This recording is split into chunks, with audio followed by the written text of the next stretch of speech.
cree saber lo que es la fuerza. Desde la infancia, nos taladraron la misma idea en la cabeza. El mundo es un lugar peligroso, una jungla donde no sobrevive el más amable, sino el que tiene los dientes más afilados. Nos dijeron que las lágrimas son la moneda de los perdedores, que la vulnerabilidad es una puerta abierta para el enemigo, que uno necesita desarrollar una piel tan gruesa como el blindaje de un tanque, aprender a morder antes de ser mordido y nunca, bajo ninguna circunstancia, mostrar dónde te duele. Construimos un culto alrededor de esta idea. Lo llamamos carácter, columna vertebral, nervios de acero. Y el ícono principal de este culto en el siglo XX se convirtió en una mujer de 5 pies y 3 pulgadas de estatura, con ojos que parecían 2 platillos llenos de veneno y una voz que recordaba el sonido de papel de lija rasgándose. Bette Davis, la reina de Warner Brothers, la mujer que puso a Hollywood de rodillas, la perra a la que era imposible romper.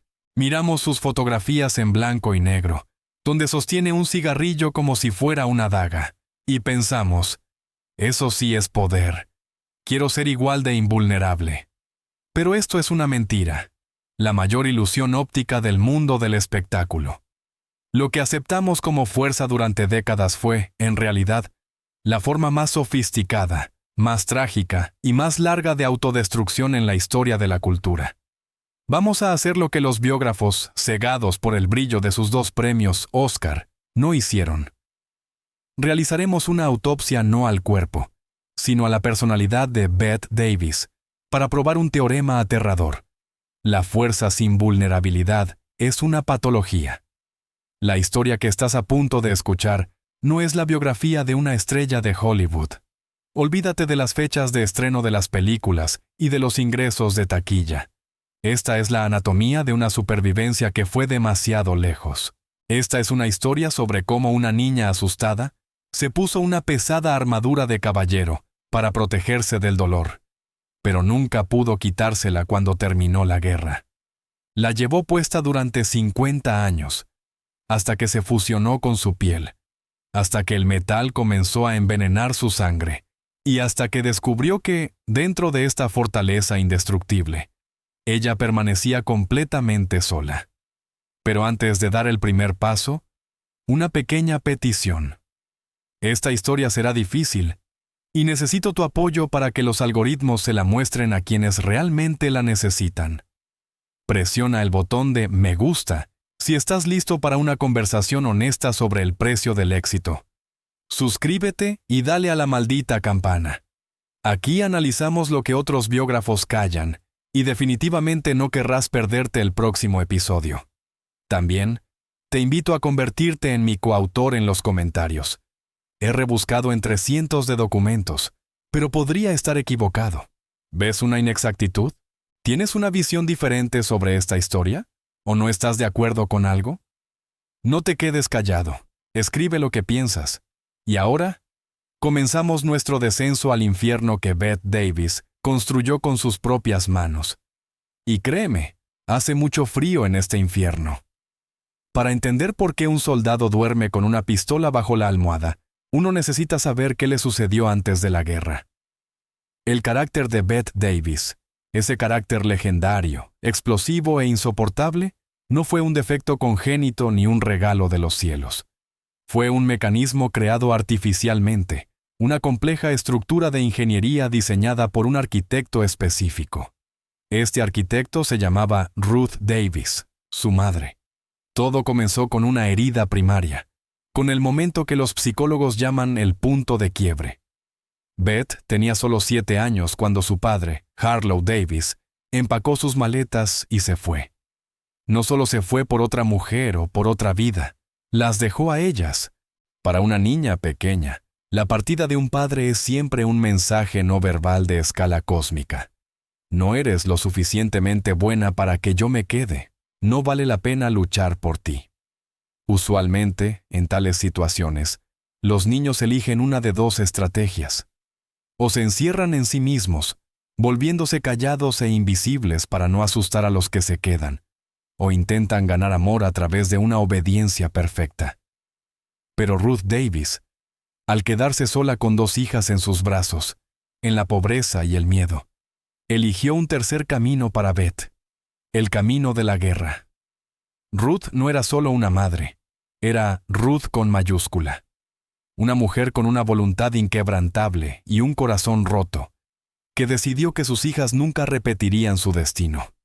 Sentó a la pequeña Beth frente a ella y, en sentido figurado, comenzó a verter concreto en sus oídos, con el cual más tarde se construiría el fundamento de su personalidad. La lección fue simple y cruel. Los hombres no son confiables. Papá nos abandonó porque éramos débiles. El mundo intentará devorarte, Betty. La única persona en la que puedes confiar es en ti misma. Debes convertirte en alguien. Debes volverte tan grande, tan fuerte e indispensable, que nadie se atreva jamás a abandonarte de nuevo. Y si intentan irse, tú debes golpear primero. Fue una inyección de veneno servida bajo la apariencia de medicina. Ruth le inculcó a su hija que el amor no es un regalo, sino un trofeo, que la seguridad solo está garantizada por la dominación. La madre se convirtió en todo para Beth: padre, mentora, gerente y audiencia principal. Se formó un vínculo simbiótico aterrador entre ellas. Ruth sacrificó su vida personal, trabajando como fotógrafa, institutriz, cualquier cosa, para pagar las lecciones de baile y actuación de Beth. Esto colocó una obligación de deuda colosal, casi insoportable, sobre la joven Davis. Ella no tenía derecho a cometer un error. Cada uno de sus éxitos fue pagado con el sudor y la sangre de su madre. No podía ser solo una actriz. Tenía que convertirse en Bette Davis, un arma de retribución por todas las humillaciones que Ruth había soportado. Fue entonces, en la adolescencia, que Beth comenzó a forjar su primera armadura. Notó que cuando se comportaba de manera agradable y sumisa, la ignoraban. Pero cuando mostraba carácter, cuando gritaba, cuando exigía, la gente se asustaba, pero escuchaban. Ella derivó una fórmula que se convertiría en el lema de toda su vida. La agresión es la mejor forma de defensa. Si atacas, el oponente no tiene tiempo para buscar tus puntos débiles. Con esta arma en sus manos, con ojos ardientes, y la bendición de su madre, Bette Davis, de 22 años, abordó un tren con dirección al oeste. Iba a conquistar Hollywood, pero no sabía que el Hollywood de los años 1930 no era un lugar para personas como ella. Era una trituradora de carne ajustada para un tipo de carne completamente diferente. A menudo idealizamos la edad de oro de Hollywood. Imaginamos reflectores, champán, caballeros elegantes y mujeres fatales en sedas. La realidad era mucho más prosaica y dura. El sistema de estudios de los años 1930 era una cinta transportadora industrial. Los actores no eran creadores, sino propiedad. Literalmente. Al firmar un contrato, vendías tu cara, tu voz, tu cuerpo y tu alma por 7 años. Te decían qué ponerte, con quién dormir, con quién casarte y cómo sonreír. Y a este mundo de belleza estandarizada llega Bette Davis. Su llegada a Los Ángeles se convirtió en la primera colisión con la realidad.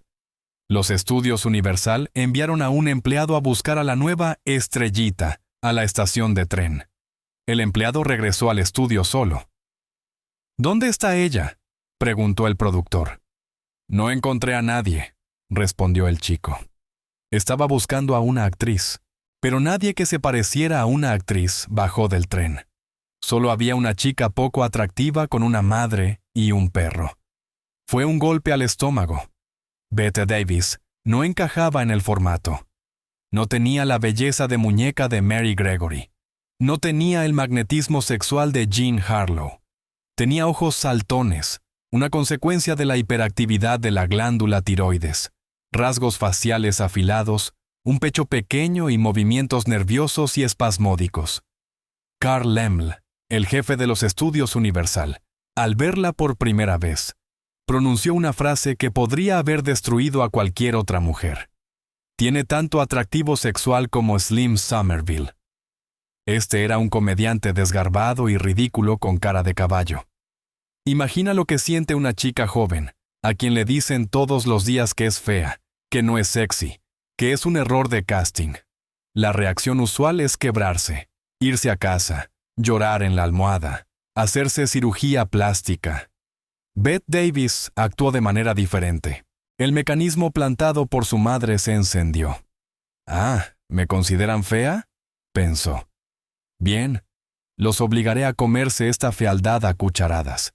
Seré tan intensa, tan aterradoramente talentosa, que olvidarán cómo me veo. No mirarán mi cara sino mi sistema nervioso, el cual voltearé al revés justo frente a la cámara». En el año 1932, ella aterriza en Warner Brothers. No era solo un estudio. Era una prisión de máxima seguridad dirigida por Jack Warner, un hombre cuya filosofía de gestión se reducía a la frase: «Los actores son ganado». Warner amaba las películas de gángsters, los dramas duros y ahorrar dinero en todo. Bette encajó en este mundo perfectamente, pero no como una oveja obediente, sino como un lobo que cayó accidentalmente en el corral. Fue aquí donde se formó su estilo único de actuación, que no era otra cosa que la sublimación de su rabia. Mira sus primeros papeles, por ejemplo, en la película De la servidumbre humana, del año 1934. Ella interpreta a Mildred, una camarera, una mujer vulgar, cruel y repugnante, que destruye al protagonista. Los productores le rogaron que suavizara la imagen. «Bette, debes ser al menos un poco atractiva, de lo contrario la audiencia te odiará». Pero Davis insistió en hacerlo a su manera. Ella misma inventó el maquillaje. Un rostro pálido, peinado desordenado, una boca pintada de forma torcida. Actuó con tal frenesí, con tal energía venenosa, que causó incomodidad física al espectador. Fue un momento revolucionario. Antes de Bette Davis, las actrices tenían miedo de ser desagradables. Querían ser amadas. Bette Davis quería ser recordada. Usó el papel de Mildred como un acto de desfiguración preventiva. Esencialmente estaba diciendo: «Sé que no les gusto. Pues bien, seré aún peor de lo que pueden imaginar. Yo controlo el grado de mi fealdad yo misma». Y funcionó.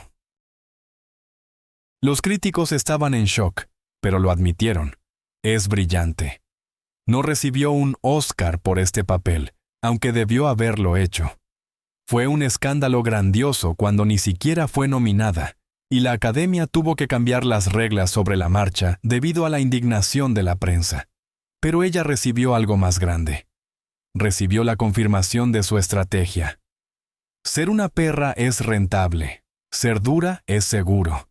Mientras más asusto a la gente, más me respetan. Así, se fundieron las primeras placas de su legendaria armadura. Pero ella aún no sabía que esta armadura tiene un efecto secundario. Comienza a presionar el pecho, dificultando la respiración. Y los primeros en sentir el frío de este metal no fueron los productores, sino los hombres que tuvieron la imprudencia de enamorarse de ella. La paradoja de Bette Davis era que, siendo la dama de hierro en el set, en casa soñaba con ser simplemente una mujer. Débil, protegida, amada, anhelaba un idilio patriarcal, un marido fuerte, un hogar acogedor, conversaciones inteligentes junto a la chimenea. Pero el código de programación escrito por su madre y los hábitos desarrollados en la guerra con Jack Warner hicieron que este sueño fuera imposible. Su vida personal se convirtió en un campo de pruebas para armas nucleares.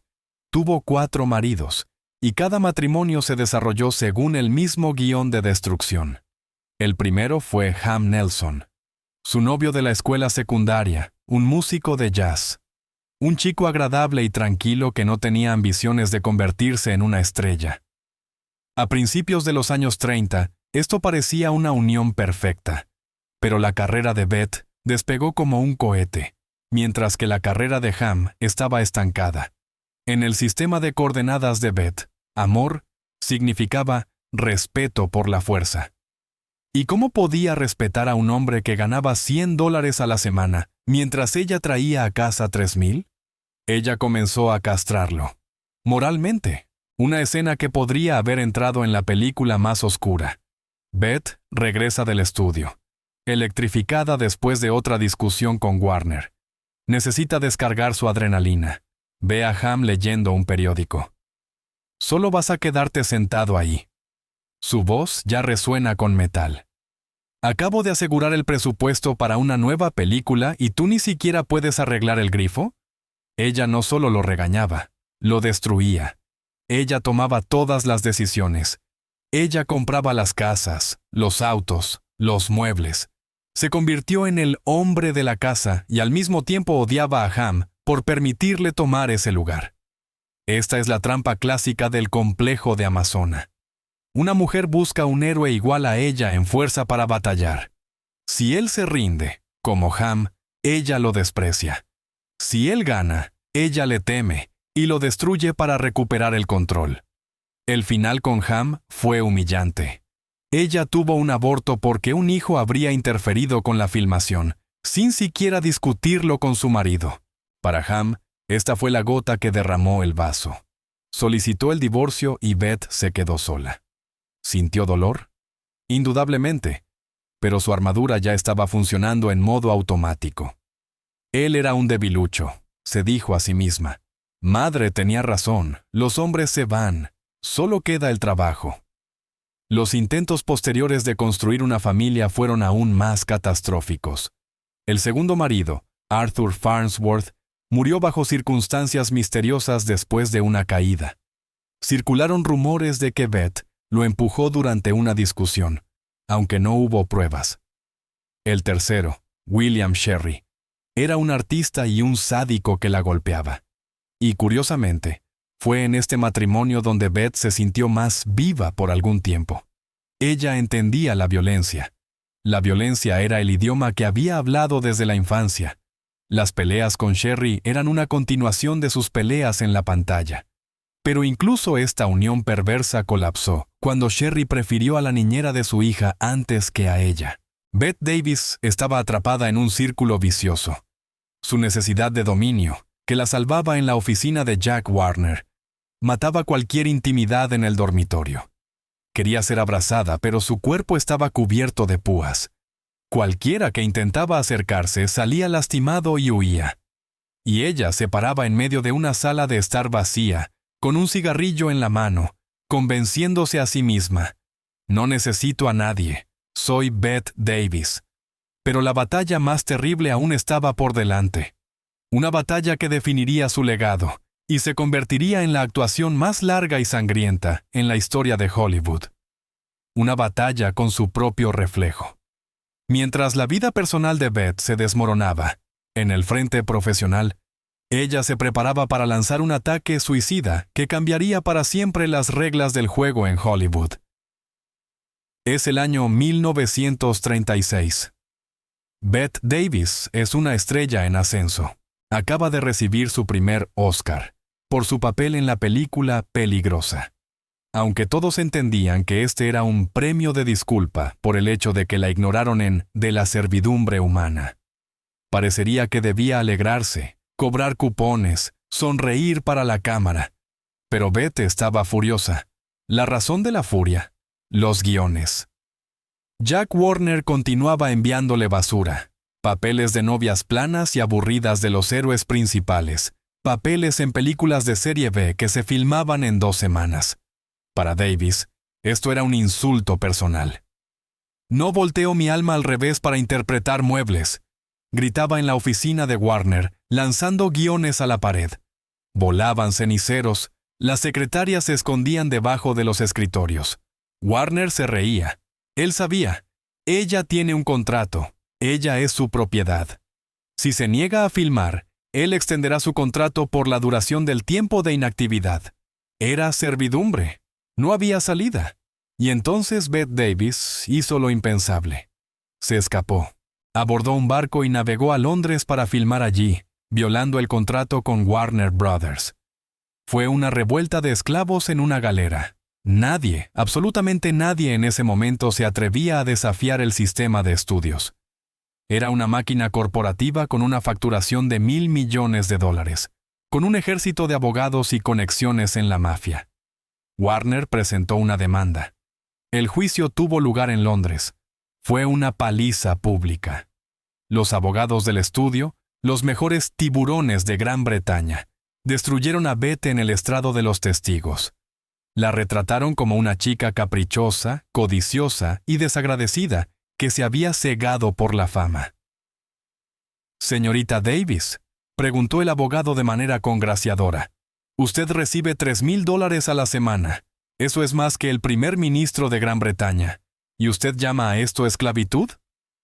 «Es esclavitud», respondió ella con labios temblorosos, pero con ojos llameantes. «Si me obligan a hacer lo que mata mi talento». No soy una muñeca.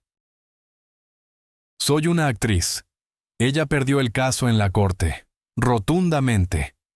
El juez le ordenó regresar a los Estados Unidos y trabajar el contrato hasta el último centavo. Además, tuvo que pagar honorarios legales gigantescos. Regresaba a América en bancarrota, humillada, aplastada. La prensa se regodeaba. Bette Davis metió la cola entre las patas. Pero aquí ocurre un milagro que explica toda la esencia del fenómeno Bette Davis y su armadura. Cuando entró en la oficina de Jack Warner, esperando el despido o multas, él se puso de pie y la abrazó. Escribió un cheque cubriendo todas sus deudas legales. ¿Por qué? Porque Jack Warner era un gángster del negocio del cine. Él respetaba solo la fuerza. Vio de lo que esta mujer era capaz. Entendió. Si ella está lista para ir contra el sistema, arriesgarlo todo por el bien de la calidad de los papeles, significa que no es solo una cara bonita. Ella es una luchadora. Ella es igual que él. Esta perra vale cada centavo, les dijo a sus socios. Desde ese momento comenzó la era dorada de Bette Davis. Warner le dio lo que ella quería: los mejores guiones, los mejores directores, los mejores presupuestos. Perdió la batalla en la corte, pero ganó la guerra por el respeto.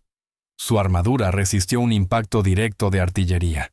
Y tomó una lección de esto que se convirtió en su maldición. El conflicto es la única manera de obtener lo que quieres.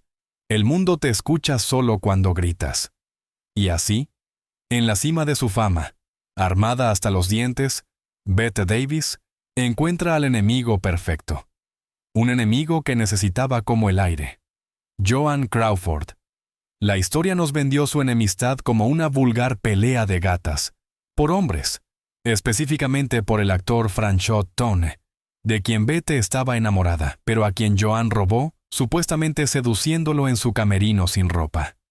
Pero reducir su relación a los celos es no entender la profundidad de la psicología de ambas. No eran celos, era un odio existencial por el otro yo. Míralas, eran antípodas perfectas. Bette Davis es la actriz, una intelectual de la costa este, alguien que desprecia el glamour, que está dispuesta a verse fea por el bien de un papel, alguien que cree que el arte debe ser veraz, no hermoso. Joan Crawford es la estrella, un producto del estudio Metro-Goldwyn-Mayer, una mujer que se creó a sí misma desde cero, se inventó un nombre, un rostro, una biografía. Una mujer que incluso sacaba la basura usando diamantes y tacones altos, porque nunca se sabe quién podría verte. Bette despreciaba públicamente a Crawford. La llamaba un maniquí con cejas, una falsificación, un producto de la cadena de montaje. Los conductos lagrimales de Joan Crawford están conectados a su vejiga, bromeaba Davis. Ella llora cuando se le ordena, pero no hay ni una gota de sentimiento en ello. ¿Por qué gastaba Bette tanta energía en odiar a un maniquí? Porque Joan Crawford era la encarnación viva de todo lo que Bette no tenía y nunca podría tener. Crawford poseía una belleza sexual y sin esfuerzo. Los hombres la amaban. Ella sabía cómo ser una mujer de ensueño, no una mujer problemática. Al mirar a Joan, Bette veía su parte secreta y reprimida, esa niña pequeña que quería ser simplemente una princesa hermosa, no una guerrera con armadura pesada. Este odio era un mecanismo de defensa, Para justificar su elección, ser seria y compleja, Beth tenía que devaluar la elección de Joan, ser glamurosa y superficial. Tenía que convencerse a sí misma. Lo que ella hace es barato, lo que yo hago es arte. Si hubiera permitido el pensamiento, aunque fuera por un segundo, de que Crawford también era talentosa, y Crawford era malditamente talentosa. Recuerden Mildred Pierce. Toda la estructura de la autoestima de Beth se habría derrumbado. Crawford, a su vez, temía a Davis hasta el punto de temblar. Envidiaba su intelecto, su origen, su don natural para interpretar emociones complejas sin esfuerzo. Joan le enviaba regalos y flores a Beth, tratando de apaciguarla. Beth los devolvía. «Está tratando de comprarme como a una prostituta barata», resoplaba Davis. En realidad, Crawford estaba tratando de comprar reconocimiento. Pero la armadura de Beth no ofrecía una apertura para la misericordia. Su enemistad ardió durante años, alimentada por la prensa. Era la Guerra Fría de Hollywood. Dos superpotencias observándose a través del alambre de púas, acumulando un potencial nuclear de sarcasmo, esperando el momento en que pudieran presionar el botón rojo. Y ese momento llegaría, pero más tarde. Para el año 1950, la situación en el frente había cambiado. Bette Davis cumplió 42 años de edad. Para el Hollywood de ese tiempo, esta era la edad de la muerte. Las actrices mayores de 40 eran enviadas al desguace, a interpretar abuelas o brujas. La carrera de Davis entró en declive. El estudio Warner Brothers, al que ella había hecho grande, rompió su contrato. Jack Warner le envió un telegrama, cuya esencia se reducía a unas pocas palabras. «Eres vieja, ya no te necesitamos, vete». Ella se sentó en su mansión, divorciada, desempleada, con la sensación de que la habían tirado al basurero de la historia. Y es en este momento que el destino, en la persona del director Joseph Mankiewicz, le lanza un guión que se convertirá en una imagen especular de su propia tragedia. La película Todo sobre Eva. La trama. Una gran pero envejecida estrella de teatro, Margot Channing, se encuentra con una joven y ambiciosa depredadora, Eve Harrington, quien intenta robar su carrera, sus hombres, su vida. Bette Davis leyó el guión y entendió. No necesita actuar esto. Ella está viviendo esto. Margot Channing. Esa era ella. Aguda, ingeniosa, talentosa, pero mortalmente asustada de que su tiempo se esté acabando. El rodaje de esta película se volvió legendario. ¿Han notado la voz de Bette Davis en Todo sobre Eva? Ese famoso timbre bajo y rasposo, como el rechinar de la grava. No fue un descubrimiento actoral. En los primeros días de rodaje, Bette estaba tan nerviosa que le gritó a su nuevo amante, su futuro cuarto marido, Gary Merrill, hasta que los vasos sanguíneos de su garganta estallaron físicamente. Su voz se quebró. Mankiewicz quería detener el rodaje para dejarla recuperarse. «No», rasposó Bette, «déjalo así. Esta voz es perfecta para la perra vieja, llena de humo y cansada que estoy interpretando». Convirtió su lesión física en un instrumento de arte. Este es el nivel más alto de operación de su armadura. Incluso cuando el cuerpo se rompe de una manera que funciona para el papel. El clímax de la película es la escena en las escaleras donde Margot pronuncia la frase que se volvió inmortal. «Ajustense los cinturones. Va a ser una noche agitada». Todos conocemos esta frase. Pero vuelvan a ver esta escena. Tanto awesome. No miren la boca, sino los ojos de Bette Davis en este momento. No hay triunfo en ellos. Hay pánico. Ella mira a su joven amante Bill con la mirada de un perro apaleado. Muestra bravuconería, es grosera. Se bebe un martini de un trago, pero por dentro está gritando: «Por favor, no me dejes. Sé que soy difícil, sé que estoy envejeciendo, pero por favor, ámame». La película termina con un final feliz para la heroína. Margot Channing encuentra la fuerza dentro de sí misma para renunciar al egocentrismo, acepta su edad y encuentra la paz en el matrimonio. Se quita la armadura. En la realidad, Sucedió lo contrario. Bette Davis se casó con Gary Merrill, adoptó hijos e intentó interpretar el papel de esposa feliz. Pero no pudo convertirse en Margot Channing. No pudo quitarse la corona. Transfirió la competencia del set de filmación al hogar. Comenzó a competir con su propio marido. Cuando la carrera de él se estancó y a ella la invitaban a festivales, ella no lo consolaba. Inconscientemente, lo aplastaba con su grandeza. Yo soy Bette Davis. ¿Y tú quién eres? Esta pregunta no dicha, y a veces dicha, flotaba en el aire de su casa, envenenando la atmósfera. La película Todo sobre Eva se convirtió en su último gran triunfo como heroína dramática. Después de ella, comenzó una larga y agonizante era de ocaso, una era en la que la armadura comenzó a oxidarse y a convertirse en un instrumento de tortura. Se acercaban los años 60, el tiempo del rock and roll, la revolución sexual y el tiempo para el experimento más terrible en la carrera de Bette Davis, el tiempo de convertirse en un monstruo de verdad, el comienzo de los 60. El mundo había cambiado. Los cines proyectaban a Elvis Presley y películas sobre fiestas en la playa. El viejo Hollywood estaba muriendo, y sus dioses morían junto con él. Bette Davis es una mujer después de un divorcio, una madre soltera, en bancarrota. Tiene 54 años de edad. El teléfono está en silencio. Los agentes no devuelven las llamadas. En el año 1962, comete un acto que hizo que todo Hollywood contuviera la respiración por la vergüenza. Ella publica un anuncio en la sección de ofertas de empleo de la revista Variety. El texto decía: madre de 3 hijos, divorciada, estadounidense. 30 años de experiencia trabajando en cine, móvil y más viva de lo que parece. Quiere trabajo estable en Hollywood. Tiene referencias, ha estado en Broadway. Imaginen el nivel de desesperación. Una mujer que tiene 2 premios Oscar, sentados en casa, se ve obligada a poner un anuncio como una camarera desempleada. La industria se rió. Miren a lo que ha descendido la gran Bette. Pero esto no fue solo un acto de humillación. Fue, a su estilo, un acto de agresión. Fue levantarle el dedo medio a toda la industria. Esencialmente estaba diciendo: ¿sienten vergüenza por mí?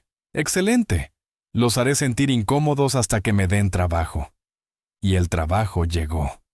Pero fue una oferta que cualquiera con un poco de orgullo restante habría rechazado. El guión se llamaba ¿Qué pasó con Baby Jane? Una historia sobre 2 hermanas envejecidas encerradas en una casa, llenas de odio la una por la otra. Una es inválida en silla de ruedas. La otra es una alcohólica loca, una exestrella que tortura a su hermana. El director Robert Aldrich sabía lo que hacía. No buscaba actrices que pudieran actuar el odio. Buscaba actrices que sintieran odio. Para el papel de la inválida Blanche, contrataron a Joan Crawford. Para el papel de la loca Jane, contrataron a Bette Davis.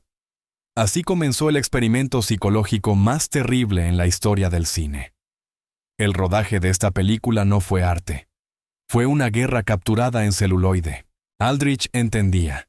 Para que la película tuviera éxito, necesitaba enfrentar a 2 tigresas en una misma jaula.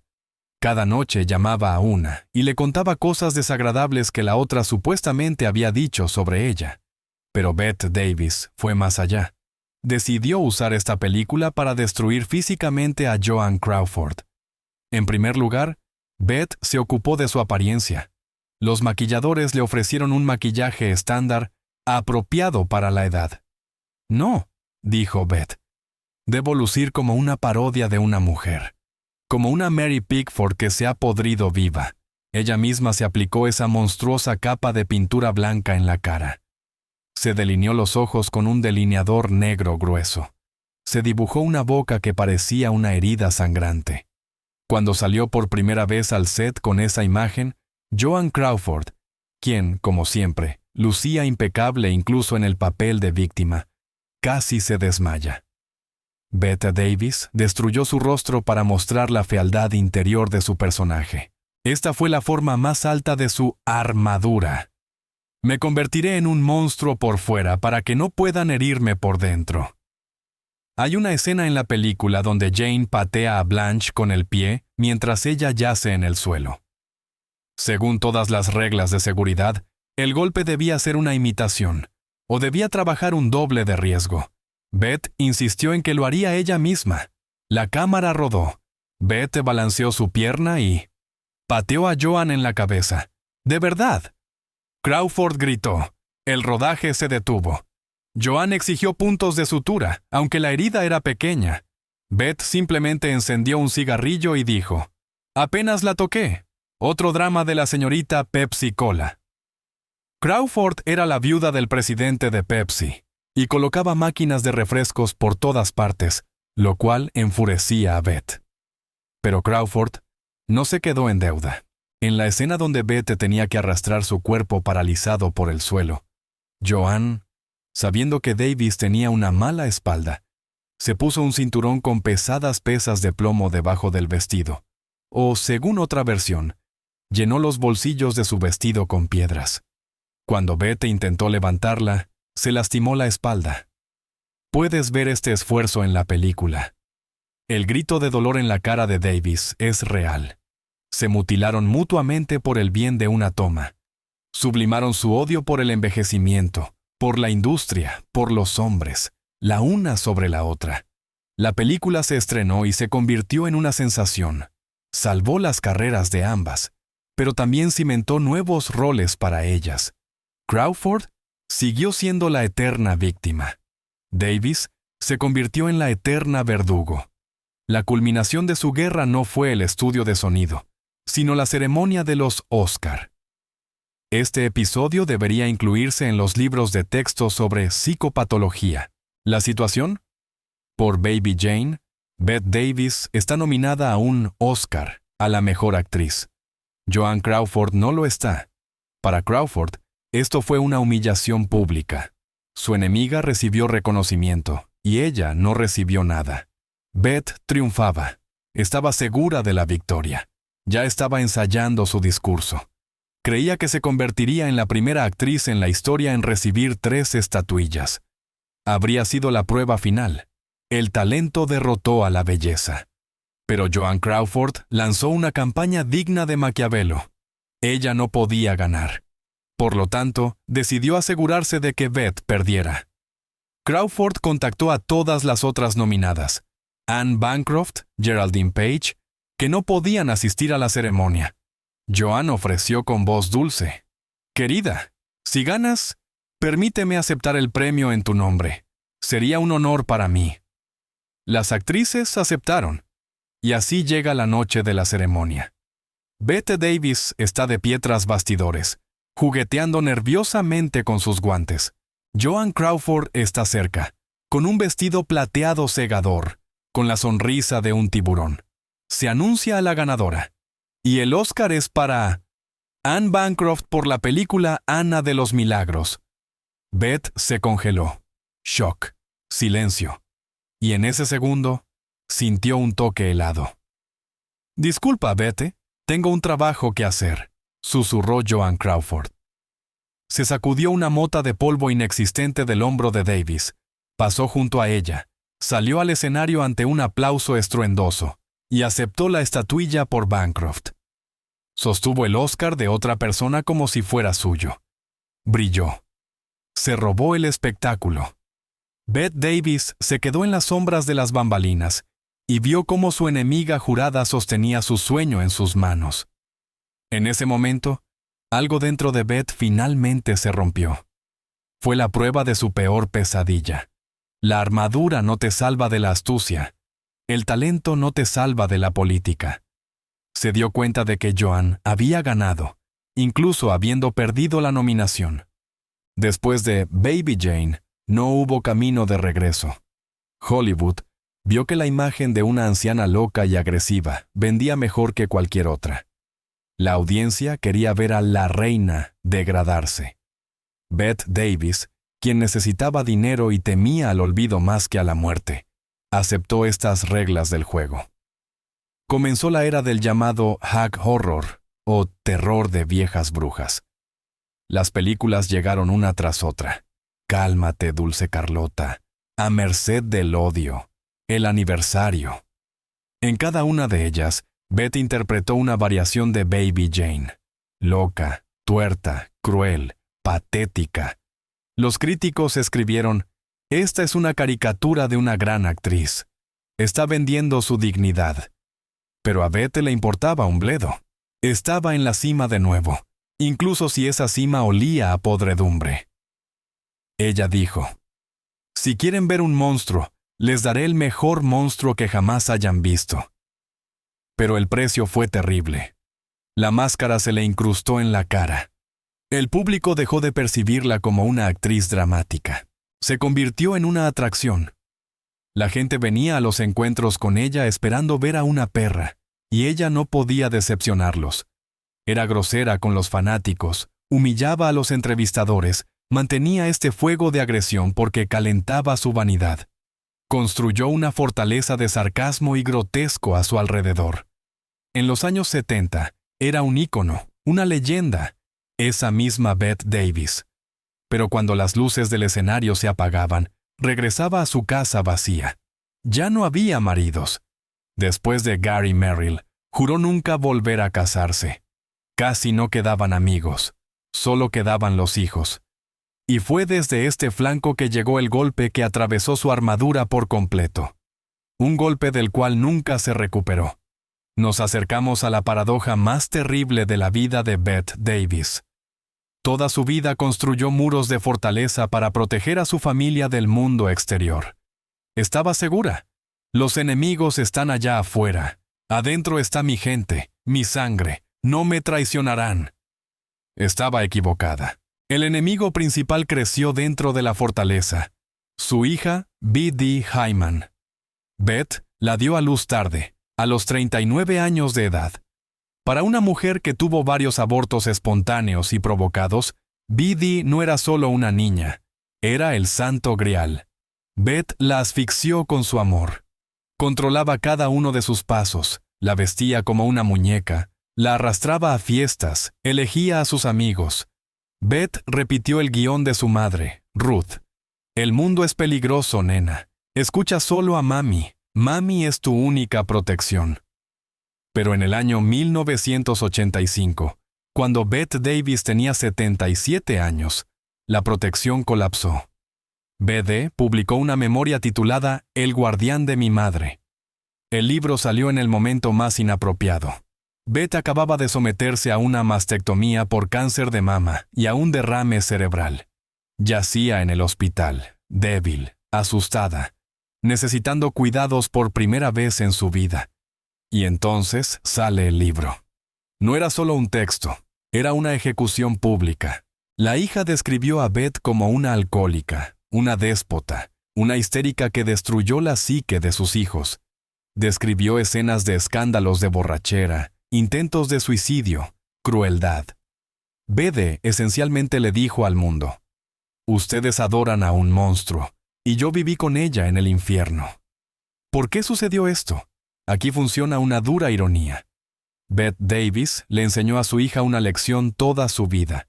Para ser notada debes gritar. Para ganar, debes ser despiadada.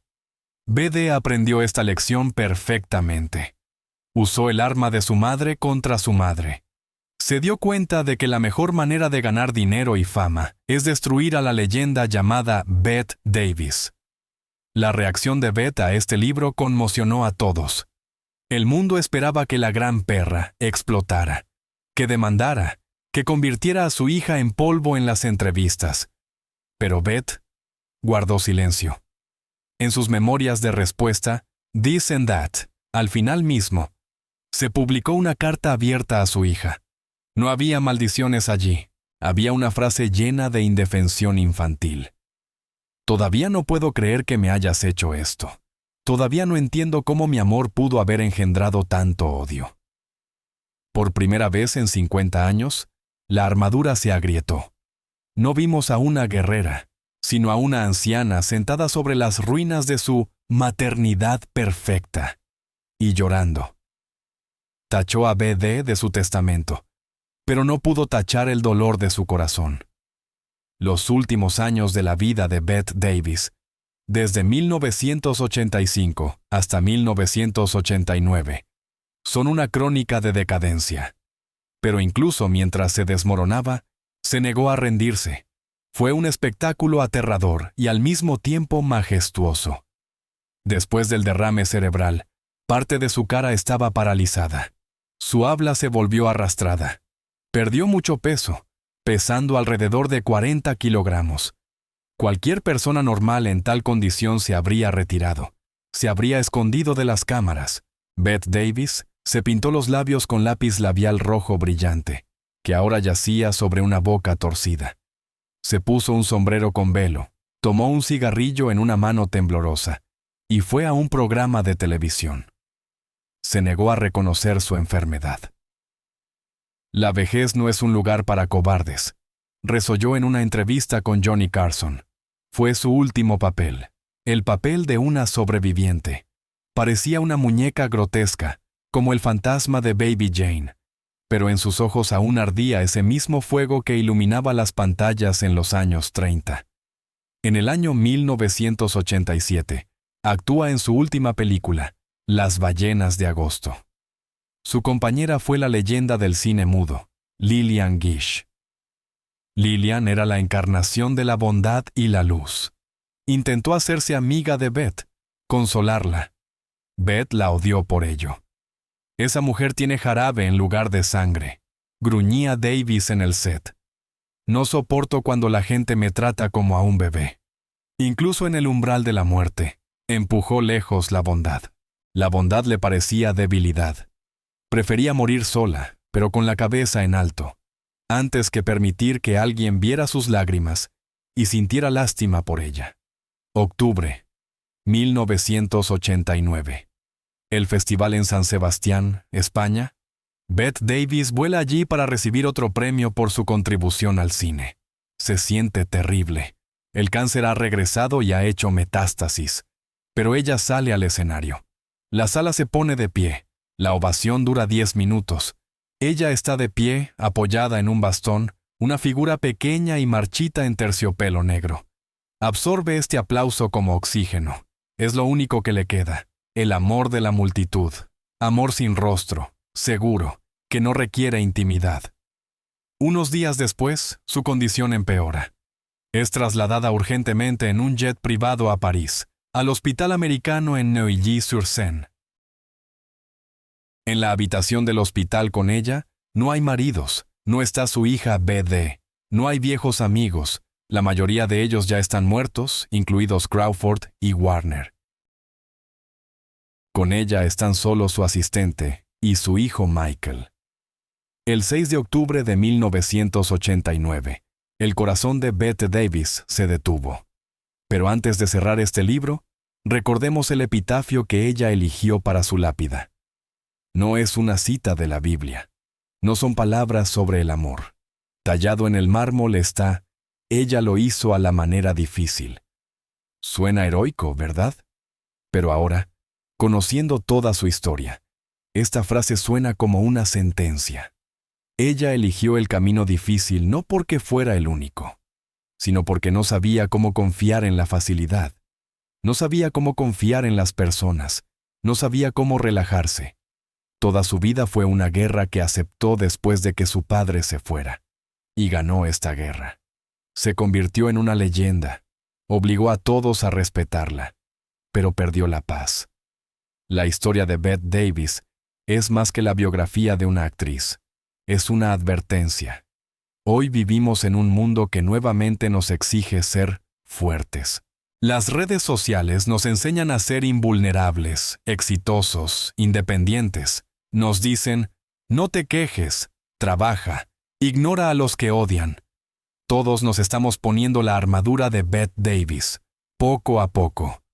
Aprendemos sarcasmo para ocultar el resentimiento. Elegimos una carrera en lugar de relaciones porque una carrera no puede despertarse por la mañana y decir, ya no te amo. Rechazamos la ayuda porque tenemos miedo de parecer débiles. Bette Davis probó que esta estrategia funciona. De hecho, te volverás invulnerable. De hecho, nadie podrá lastimarte si no dejas que nadie se te acerque. Pero el precio de esta seguridad es el frío helado de la soledad. La armadura protege el corazón de las cuchilladas, pero tampoco deja entrar la luz del sol ni el calor de las manos humanas. Y con el tiempo, la persona dentro de la armadura simplemente muere congelada. Bette Davis murió siendo una gran actriz, pero podría haber vivido su vida como una mujer feliz si se hubiera arriesgado a quitarse el casco solo una vez y permitido que alguien viera su miedo. Esperabas una historia sobre una diva perra que escandalizaba felizmente a Hollywood. Recibiste la tragedia de una niña asustada que nunca salió de su fortaleza. Pero espera. Bette Davis sobrevivió a la trituradora de carne del sistema de estudios porque tenía colmillos. Pero ¿qué hizo Hollywood con aquellos que no sabían morder? Miren la historia de Judy Garland. El estudio no solo controlaba sus contratos, controlaban su sueño, su peso y la composición química de su sangre, atiborrándola de anfetaminas. Bette Davis murió vieja y sola. Judy Garland murió joven y rota. ¿Cómo se convirtió la fábrica de sueños en una fábrica de pesadillas para Dorothy, de la Tierra de Oz? Suscríbete a mi canal para que no te pierdas este video.